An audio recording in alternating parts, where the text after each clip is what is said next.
Thank you, Mr. President. My name is James Munyanez. I'm from the New Times.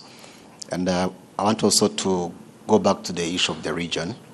Of course, we have Burundi to the south. And the president of Burundi recently said that there were conversations with Rwanda, and Rwanda made the commitments that he claims Rwanda did not honor. If you could shed some light around that, and this relates to the suspects linked to 2015. Around something that didn't happen. Okay, I think that's very important to understand because he made these claims. But let's be clear. That where did that happen and when?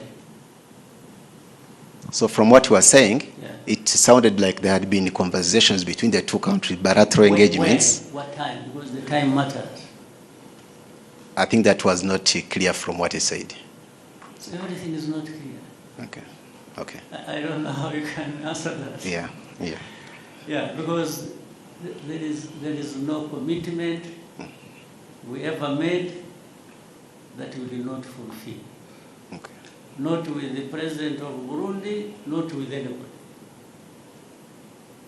Thank you, Mr. President. Unless really something comes up specifically, then I will answer it. Okay. Yes. Okay. Thank you. I think that's now clear enough. But maybe you might find the one night he dreamt and thought it had happened. Yeah. Yeah. The only thing I remember when we talked, and actually he's the one who did not do what he, and I think I have ever said this, at the beginning, when the Burundi forces went to the north of Kivu North in Goma and other things.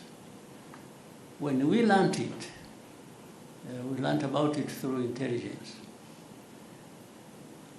I called, I'm the one who called the president of Burundi that time, and asked him, I asked him that I have heard there are forces of Burundi going to our north Kivu.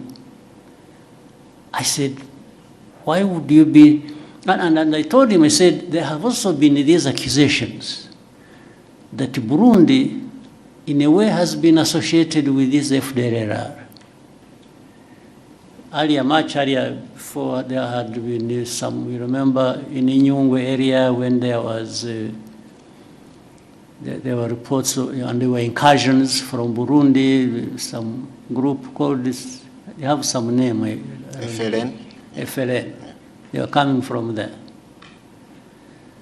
So I said, but I have heard, on top of that, association of Burundi with FDLR. Now I'm hearing that you are sending forces to North Kivu. I said, President, is this true? The man said, no. It was like, who told you? There is nothing like that.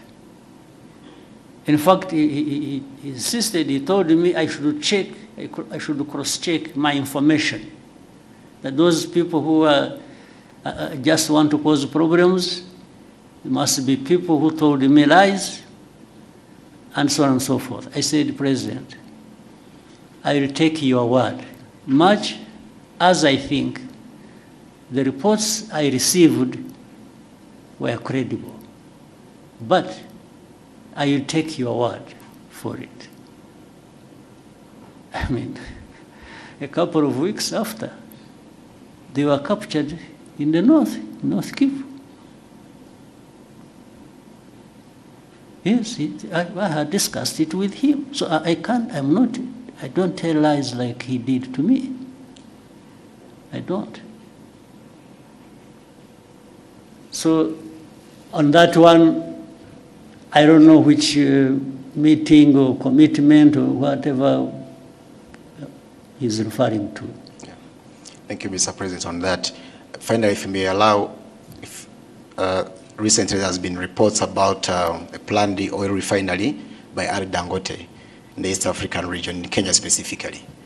And then reports also, were saying Kenya is, he had offered a stake, 30% stake. And then they mentioned Kenya, Rwanda, Ethiopia, and other interested countries. Has there been such a conversation on Rwanda potentially acquiring a stake in that project, that oil refinery? Just in case, thank you. In a way, there has been.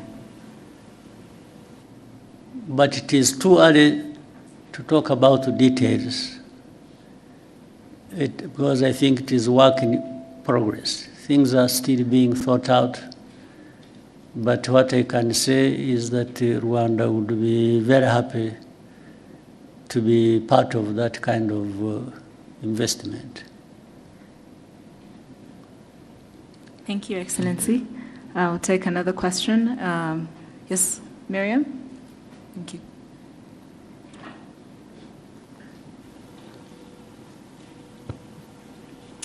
Hello, my name is Mariam, and I'm a content creator from Morocco. I have been cycling around the continent for the last 3 years, crossing 34 African countries.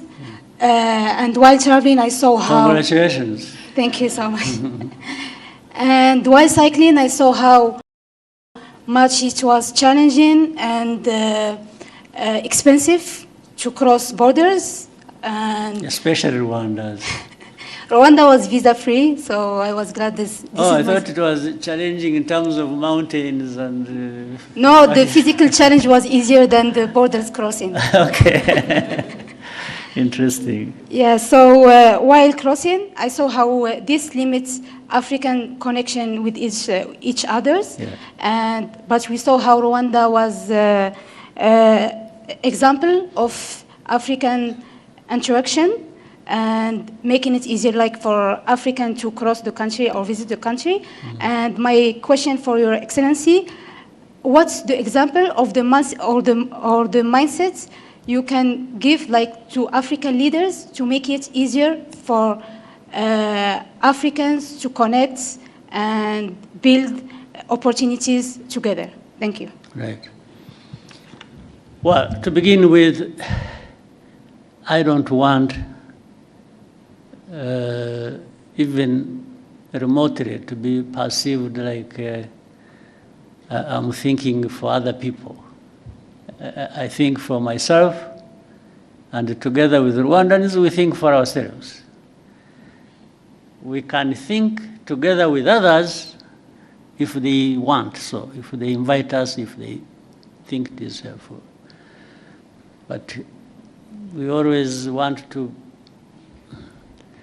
do our best at home here. But in the meetings we have had, and there have been several at different government official levels of different countries on our continent, to talk about this visa-free or making really ease of crossing borders and so on and so forth. We give our opinion, not only our opinion, but